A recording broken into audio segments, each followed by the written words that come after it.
America ने Iran के 3 परमाणु अड्डों को तबाह कर दिया। तो सवाल यह बनता है कि क्या कोई भी देश कभी भी किसी पे हमला कर सकता है? आए दिन न्यूज पे आप देखते होंगे कि ये लीगल है, ये इलीगल है। तो आइए इस बात को शुरू से समझते हैं कि ये लीगल है और इलीगल है। क्या कोई भी देश कभी भी किसी भी देश पे हमला कर सकता है? नमस्कार, मैं हूं अरुण। 22 जून की सुबह अमेरिका ने ईरान के 3 परमाणु अड्डे इस्फहान, नतांज और फोर्डो, ये तीनों को बुरी तरीके से तबाह कर दिया। ये तीनों अड्डों पे एयर स्ट्राइक किया गया। सबसे पहले तो साइबर अटैक करके ईरान की रडार को कमजोर किया गया ताकि एयर स्ट्राइक करने में प्रॉब्लम नहीं आए, कोई भी रुकावट नहीं आए। B-2 स्टेल्थ बॉम्बर का यूज किया गया जो वर्ल्ड का सबसे कॉस्टली बॉम्बर है। दूसरा, इस पे बंकर बस्टर यूज किया गया। तीसरा, tomahawk cruise missile use किया गया।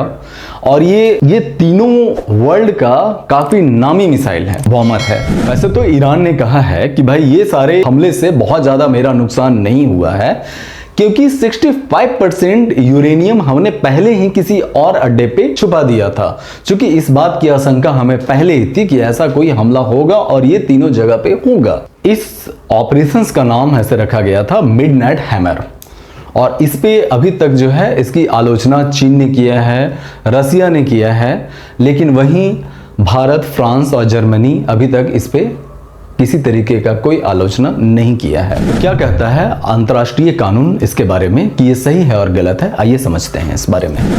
वर्ल्ड में शांति बना रहे, इसलिए वर्ल्ड का एक लॉ है जिसे हर देश मिलके फॉलो करते हैं। उसे यूनाइटेड नेशन चार्टर कहा जाता है। यूनाइटेड नेशन चार्टर का आर्टिकल नंबर 2 का क्लाउज नंबर 4 में ये क्लियर है कि कोई भी देश किसी भी देश पे हमले की पहल नहीं कर सकता। हमले की पहल मतलब कोई भी देश पहले किसी भी देश पे हमला नहीं कर सकता है।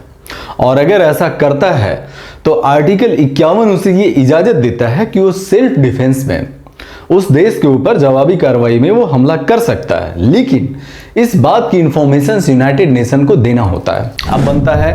अब सवाल ये बनता है कि क्या ईरान ने अमेरिका के ऊपर कोई हमला किया? तो इसका जवाब है बिल्कुल नहीं। ईरान ने कोई हमला अमेरिका के ऊपर नहीं किया। तो फिर अमेरिका ने ईरान के ऊपर हमला कैसे किया? तो अमेरिका का मानना है कि ईरान अगर न्यूक्लियर पावर बना लेता है, अगर वो परमाणु बम बना लेता है, तो इससे फ्यूचर में वर्ल्ड को खतरा है, वर्ल्ड के बहुत सारे देश को एक खतरा है। और खतरे की आशंका के बिहाफ पे ईरान के ऊपर हमला किया गया, जिसे प्रीएम्प्टिव स्ट्राइक कहते हैं। अब सवाल ये बनता है कि क्या ये सही है या गलत है? तो ये बिल्कुल इलीगल है। यूनाइटेड नेशन इस बात की कोई इजाजत नहीं देती है कि आप आशंका के आधार पे किसी भी देश पे हमला करो।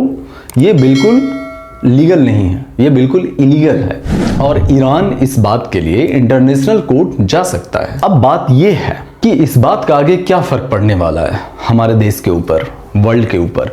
तो इसका बहुत बुरा प्रभाव पड़ने वाला है। ईरान ने एक प्रस्ताव पारित किया है अपने संसद में, स्टेट ऑफ हार्मोज। इसे बंद करने का प्रस्ताव पारित किया गया है। तो क्या है भाई ये एक रास्ता है जिस रास्ते से लगभग वर्ल्ड के 26% कच्चा तेल इस रास्ते से आता है।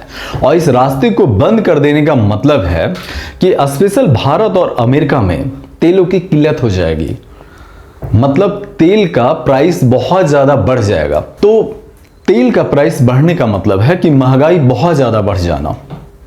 और भारत के साथ चिंता की सबसे बड़ी ये बात है कि अमेरिका भी उसका दोस्त है, ईरान भी उसका दोस्त है। चूंकि अकेला 10% तेल सिर्फ ईरान से आता है।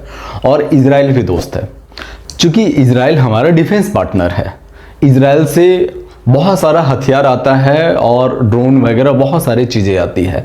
तो अब ये बहुत बड़ी चिंता की बात है कि अगर किसी एक देश को सपोर्ट करना पड़े तो ये बहुत ज़्यादा प्रॉब्लम होगा कि आखिर किस देश का सपोर्ट किया जाए। अमेरिका भी दोस्त है, ईरान भी दोस्त है और इजराइल भी दोस्त है। अब बात बनती है कि भाई अमेरिका जो इस टाइप का हमला अगर किया है और इस टाइप का लॉ को अगर तोड़ रहा है तो इसका प्रभाव क्या पड़ने वाला है? चूंकि 1986 में भी ऐसा ही एक केस गया था इंटरनेशनल कोर्ट के पास, और जिसमें इंटरनेशनल कोर्ट ने अमेरिका को दोषी पाया था, लेकिन फिर भी क्या हुआ? कुछ भी नहीं। तो क्या मतलब ये है कि कोई भी सुपर पावर कंट्री मतलब किसी भी छोटे छोटे कंट्री पे हमला कर देगी और उसका कुछ नहीं होना है? मतलब ये लॉ सिर्फ सुपर पावर कंट्री के लिए नहीं बनाई गई है, मतलब ये लॉ सिर्फ छोटे छोटे देशों के लिए बनाई गई है। तो भाई ये बात तो हमारे लिए भी खतरे की बात है ना, कि भाई आए दिन जो है भारत पाकिस्तान का झगड़ा होते रहता है, तो कल को भाई अमेरिका हमारे ऊपर भी बढ़ जाएगा, भाई भारत पे भी बोल देगा कि भाई ये मतलब भविष्य में होने वाला खतरा है, भाई ये अगर हमला कर रहा है तो भविष्य में होने वाला खतरा है। तो ये तो बिल्कुल उल्लंघन है ना लॉ का। और आप इसको कमेंट करके जरूर बताएं कि ये मतलब क्या है, ये सही है और गलत है। क्या सुपर पावर देश कभी भी किसी भी कंट्री पे हमला कर सकती है? कमेंट करके जरूर बताएं। और ऐसे ही वीडियोस के लिए आप लाइक कर दें और सब्सक्राइब कर दें और जुड़े रहिए। देखते हैं, मिलते हैं फिर।